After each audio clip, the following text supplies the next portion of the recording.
Dans un couple marié, est-ce que le sexe peut être une obligation légale? Pendant des décennies, la loi française a entretenu une réponse assez troublante à cette question. Aujourd'hui, on va décortiquer ensemble la fin d'un concept aussi ancien que controversé, le fameux devoir conjugal. Alors, on va commencer par une question, disons, directe, et qui peut même sembler un peu choquante de nos jours. Est-ce que le fait de refuser un rapport sexuel à son conjoint ou à sa conjointe peut être vu comme une faute aux yeux de la loi? Et la réponse, c'est là que ça devient assez fou, c'est que jusqu'à très récemment, la justice française pouvait effectivement répondre oui. Ce refus pouvait être considéré comme une faute avec des conséquences bien réelles. C'est cette contradiction incroyable qu'on va explorer. Pour bien comprendre tout ça, on va suivre un cheminement assez simple. D'abord, d'où vient ce fameux devoir? Ensuite, comment cette fiction juridique a-t-elle pu exister? On verra le point de rupture, ce qui a tout changé, puis la nouvelle loi qui en découle, et surtout, pourquoi tout ça est si important. Alors, ce devoir conjugal, c'était quoi exactement? Ce qui est fascinant, c'est que ce n'était pas une loi écrite noir sur blanc par le Parlement. C'était une obligation très puissante, oui, mais entièrement construite par l'interprétation des juges au fil du temps. Le voilà défini clairement. Le devoir conjugal, c'était donc une pure construction des tribunaux. Une création des juges qui transformait un acte intime en une obligation civile et son non-respect en une faute. Ce n'était pas écrit comme ça dans le Code civil, mais ça avait pourtant force de loi dans les salles d'audience. Tout est parti de là. L'article 215 du Code civil parle d'une communauté de vie. C'est une notion assez large, plutôt vague, non? Eh bien, c'est là que tout s'est joué. Au fil des décennies, les juges ont interprété que cette communauté de vie incluait aussi une communauté de lit, et donc une obligation sexuelle. C'est ce glissement sémantique, cette interprétation qui a donné naissance au devoir conjugal. Passons maintenant aux conséquences. Parce que, attention, cette fiction juridique, ce n'était pas juste un concept abstrait pour les facs de droit.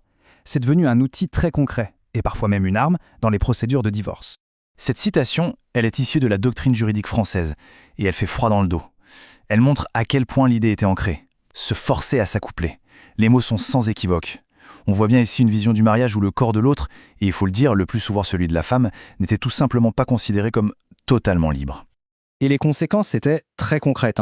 Un refus pouvait mener à un divorce prononcé à cétor exclusif. Ça avait des impacts financiers lourds. Perte de la prestation compensatoire, parfois même le paiement de dommages et intérêts. Des juristes ont même parlé d'une zone d'ombre, créant une obligation de consentir parfois, je cite, avec répugnance. Mais ce système ne pouvait pas durer éternellement.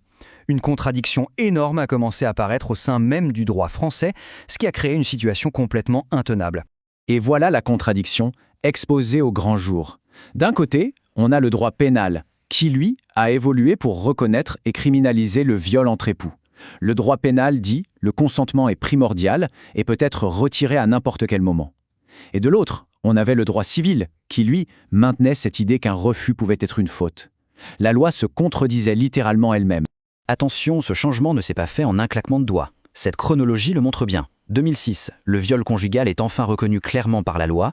2010, un autre verrou saute, la présomption de consentement entre époux est supprimée. Mais le vrai tournant, le coup de grâce arrive en 2025 avec une condamnation de la France par la Cour européenne des droits de l'homme. Et c'est ça le point crucial. La Cour européenne a été très claire, ce concept de devoir conjugal viole des droits fondamentaux, comme le droit de disposer de son corps et la liberté sexuelle. Après une décision pareille, le législateur français ne pouvait plus rester les bras croisés. Il devait réagir. Alors justement, passons à la solution. Comment la loi a-t-elle été modifiée pour mettre fin à cette contradiction et enfin s'aligner avec les droits humains? La solution est en fait assez simple et élégante. Elle repose sur deux piliers. Premièrement, on ajoute quelque chose d'essentiel. On inscrit noir sur blanc dans le Code civil le devoir de respecter le consentement. Deuxièmement, on retire quelque chose. On précise que refuser un rapport sexuel ne peut plus jamais être une justification pour un divorce pour faute.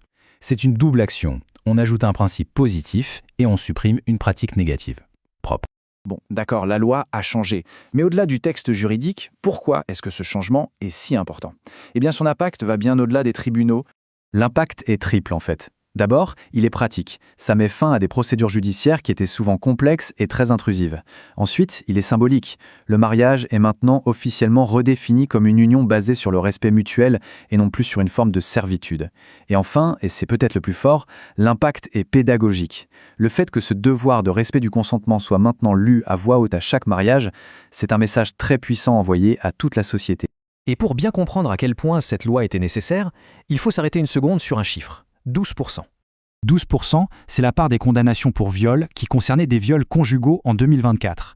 Ce n'est donc pas du tout un problème théorique ou marginal. La violence sexuelle au sein du couple est une réalité, et cette nouvelle loi vient enfin combler une faille dangereuse dans notre système juridique. Finalement, le message de cette loi est simple, mais absolument fondamental. Le oui prononcé le jour du mariage ne vaut pas pour tous les jours qui suivent. Le mariage est une union, une association de volonté libre, et en aucun cas une servitude. Et ça nous amène à la question finale. La loi a changé, c'est une étape cruciale, on l'a vu, mais le droit ne fait pas tout. La vraie question, maintenant, c'est de savoir comment faire pour que ce principe de consentement qui est désormais gravé dans le marbre de la loi infuse vraiment la culture et devienne une réalité respectée dans l'intimité de chaque couple. La discussion ne fait que commencer.